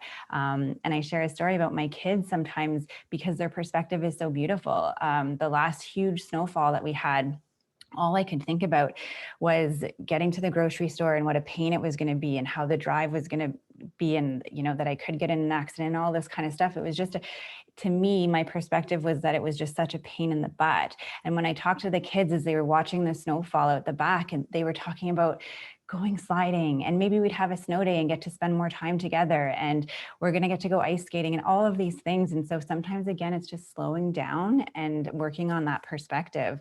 What do you love? What makes you happy? And what gives you hope?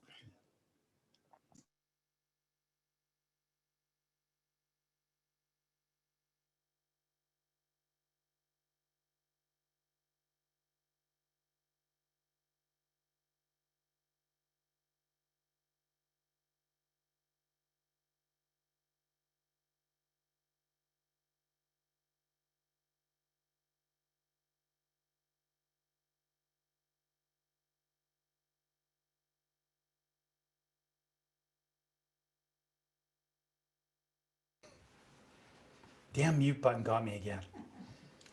I was just touching on the fact that there's so much information that's been shared tonight. It's been so valuable. There's been so many different ideas that are shared, and at I Got Mind, that's our job, is to inspire people to share information, to be vulnerable, and to make it okay to start to think about and have the conversations that are difficult. One of the things that we just want to share real quick here is we have a introducing stress course, and this is one of the courses that we developed during the pandemic, and we've been doing it with groups all over North America, and it's been hugely successful because stress really gets a bad rap. And when you start to learn about the things that caused you pain, you start to eliminate those things. You can see here that it's a 2-lesson course with 12 videos. There's 2 different assignments. It's going to take you about an hour and a half to 2 hours to go through all this content that's going to teach you some things to manage your stress level and understand how you can use stress to help you move into that area that you want to move. We have a brief overview. We have some learning objectives, a real short video just explaining what the course is, how it works. There's a PSS test. And you know what? We do this internally with our team here at I Got Mine, where we're checking in to see how our stress levels are and if they're coming down or going up and what's causing them so we can figure it out. For the people that have been on this call, what we want to offer is a group session. So anybody that wants to participate, you can come to this link and you can sign up. We've put the course on sale. Now, this is really cool. The people that you've heard stories from tonight are going to be a part of the facilitators group. So you're already familiar with a lot of them.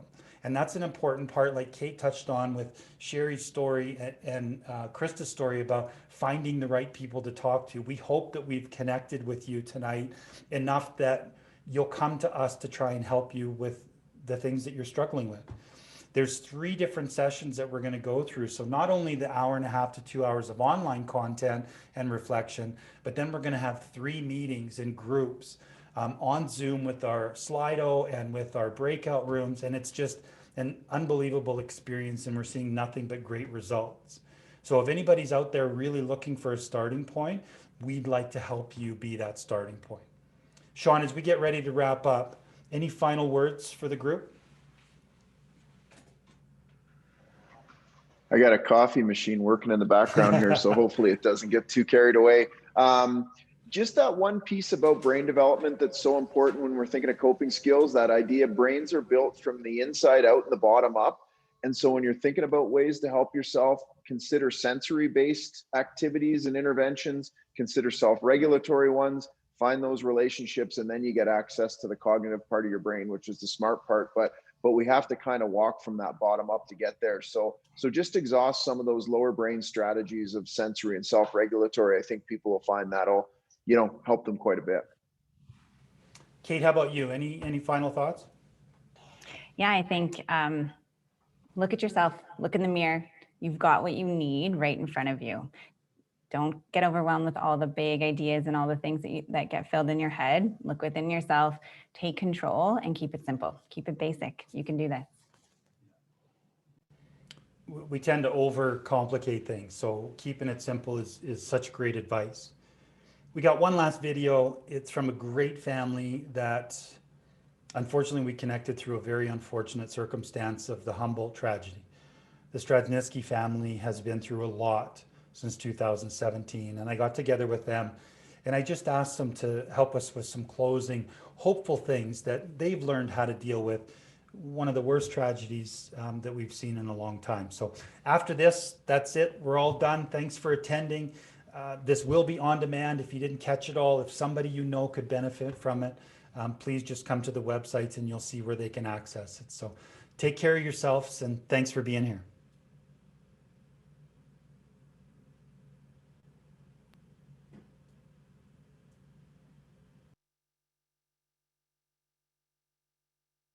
Magic answer to kind of solve it and help everyone out. But again, it's almost like the mentality of it's a marathon. You never know what's going to happen. It's so unexpected, but as long as you continue to do the little things right and maybe start new habits and interact with people and realize that people are there and that you're not going to burden them with your problems, I think that's something that people, kind of don't really think about. And sometimes it's important to talk to people, and especially now with no interaction and not being able to leave the house. I think doing anything to get your mind off the COVID situation and the economy and whatnot. I think any little thing you can do to get your mind off that is perfect. So, you know, it's so unexpected and we don't know what's going to happen, but as long as you do the little things right every day, I think it's important to maintain that healthy mindset.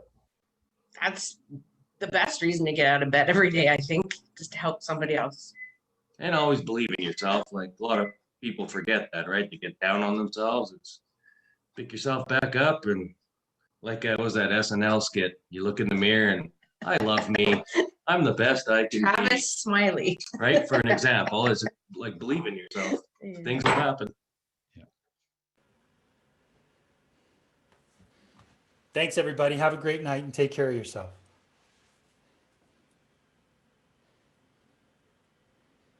Some great chats there, too.